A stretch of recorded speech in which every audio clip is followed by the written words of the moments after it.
So the Kansas City Chiefs defeat the Jacksonville Jaguars 27-20 and advancing to their 5th consecutive AFC championship game at home, although it may be played in Atlanta. I think it depends on who wins in the Cincinnati and the Buffalo game. But this is one of those games that you come away from and you look at the losing team and you say to yourself, if only Jacksonville had cashed in on some of their opportunities that was afforded to them, could they have pulled off an upset? And it started in the second quarter when Jacksonville was driving down the field. Frank Clark had sacked Trevor Lawrence for a 4-yard loss. Trevor Lawrence tried to throw a pass to Hasty, I can't say his first name, but he dropped it, but that would have put them in field goal range. Now, Patrick Mahomes had suffered a pretty nasty ankle injury and he wasn't playing during this time. So Logan Cook punts the ball for 37 yards and the Chiefs start at their own 2-yard line. So this is another opportunity for Jacksonville to get the Chiefs off the field because they put them in a pretty tough situation. And not only that, you have a backup quarterback in Chad Henne under center. But the Chiefs are able to drive down the field. Foye Oluokun had a chance to pick the ball off on this drive.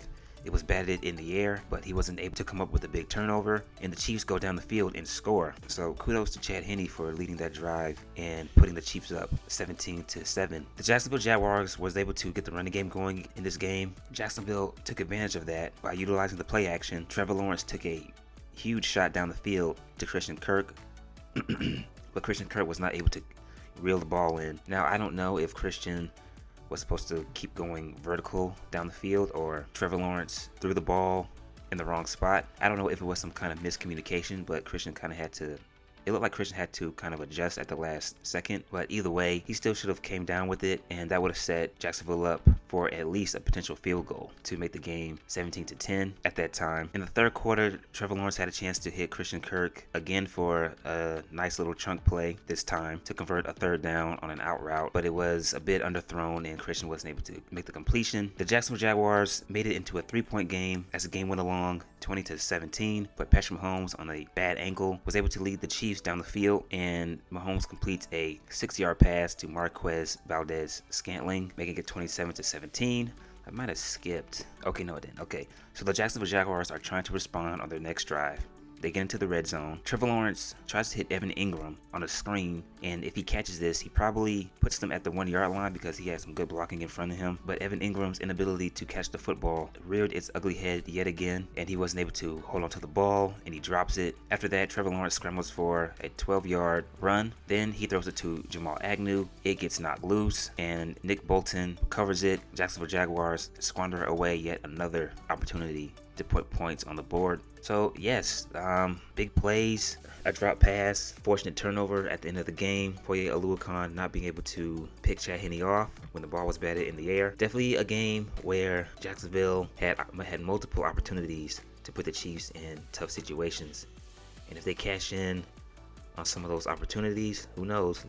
The Jacksonville Jaguars may be in the AFC Championship game and they spoil the Kansas City Chiefs party. The game plan for Jacksonville defensively was to bring pressure and get Mahomes uncomfortable, get in his face, disrupt the timing of his throws, because Jacksonville doesn't really, specifically, they don't really have great defense up front. Their front four isn't great. It's good, you know. I think overall the Jaguars have a good defense, but specifically talking about their front four, Josh Allen is their best pass rusher, but he's not really a true dominant force up front. You know, he's not really a TJ Watt or a Micah Parsons who has quickly become one of the best pass rushers in the league. So their game plan was to bring pressure, bring 5, bring 6, but unfortunately the blocking for the Chiefs up front was able to hold at times, and Mahomes was able to get the ball out of his hands quickly. And the game plan for the Chiefs defensively, they've shown that they're more effective when they bring pressure, and they were able to have success in getting in Trevor Lawrence's face in this game. So the teams that brought pressure and had success were the Kansas City Chiefs. Trevor Lawrence went 24 for 39, 217 yards, 1 touchdown. He had an interception. He was sacked 2 times. That's right, after the fumble by Jacksonville was able to get a big stop. But the Chiefs blitzed Trevor Lawrence, getting the ball out of his hands a lot quickly than he wanted to. And let's see who picked him off. Jalen Watson made an unbelievable play on the ball. But besides the interception, I thought Trevor Lawrence played well. I thought he still played well. He almost had 2 interceptions, actually. He had a dangerous throw in the corner of the end zone, of the left side of the end zone, in the corner, trying to throw it up to Marvin Jones. I thought he still played well, and I think Jacksonville may finally have a future quarterback that they can get behind. Travis Etienne, 10 rushing attempts, 62 yards rushing, 1 touchdown. I thought he was good. I thought he was solid. Jim McCall, hasty, only 4 rushing attempts, 36 yards rushing. Christian Kirk, he had that big drop in the second quarter. He was targeted 14 times, had 7 receptions, 52 yards, had 1 touchdown, and everyone else was pretty quiet. So, like I said, well, Zay Jones did have 5 receptions. He was targeted 7 times, 83 yards. Evan Ingram had that crucial drop when they were in the red zone before the fumble happened. 6 targets, 5 receptions, 31 yards. And Marvin Jones, he was pretty quiet. So yes, chances came up for the Jaguars, but they were not able to cash in on them, unfortunately. When you go up against a team like the Chiefs, you have to hurt them when the opportunities present themselves. You cannot let the Chiefs hang around, because eventually they're going to get their offense going, they're going to score points, and they're going to make plays on both sides of the ball. Patrick Mahomes, 22 for 30, 195 yards, 2 touchdowns. Kudos to him for finishing on a bum angle. It clearly was affecting him as the game played out. Kudos for the superstar playing through an injury and being the superstar that he is. Now, whoever they go up against, Buffalo or Cincinnati, Buffalo and Cincinnati, they have better defenses than Jacksonville. Now, in Buffalo's case, last week against Miami, not having Von Miller hurt them.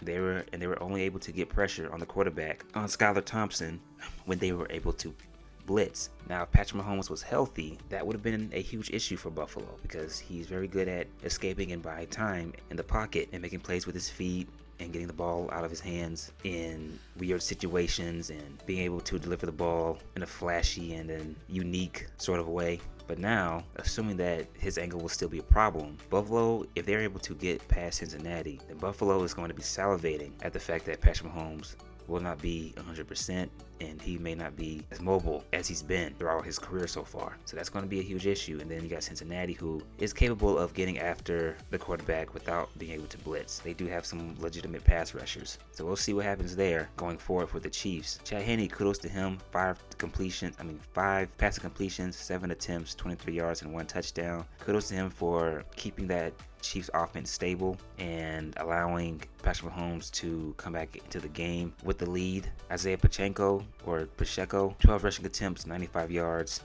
I thought he was good. Travis Kelce, 17 targets, 14 receptions, 98 yards, 2 touchdowns.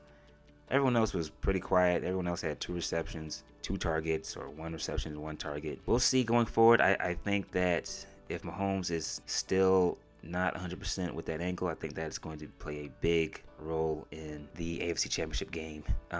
So yeah, we'll see. That's for Jacksonville. I think they finally have a team that those fans can be excited about going forward. So we'll see what happens. We'll see what happens from here on out. Please like and subscribe. That is it. I am out.